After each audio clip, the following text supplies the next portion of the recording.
Hitting 4 heroes and under yung mga cable mula kay King Kong, shutting down Tiny Jello the double kill. Napatumba na rin nila yung kanyang high loss and better airstrike mula kay Super Prince para maisara ang game number 1 Onyx Philippines. Nasa mapapasok na ang Onyx. Pero distraction wala dito kay Isabero, tatama sa may madalikuran pero yung Lord tumatama pa rin sa base ng Onyx. Ito na pangat ang silpa mula kay Brusco, double kill para kay Kenra. Kyle tinamaan dito ng pana at panin na ng trap. King Kong magkatower lang walang win and win, so yung green na lang kinuha niya. Triple kill para kay Kenra. Onyx Philippines ay mananalo na. Hindi pa din na makita Skyrim kung makibit na to pero mamapatay na nila si Boy Kenra going in. Nagbenda sa dito yung CC pero hindi sa sustain. The damage is enough from Kenra to take down the heroes of Onyx ID.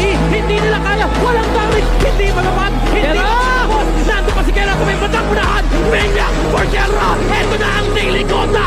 Kenra, the Filipino Savage Onyx Philippines. Mukhang isang match na lang sa kanila na mapupunta. Lord, nagtatawa lang dito sa base. Mamapatay ba nila si Boy? He's gonna go down. And nararamdaman na ng Onyx Esports. Kenra, kulong ng kulong. Hindi sana lang ang kailangan nila mapatumba yung base na lang ng Onyx Esports.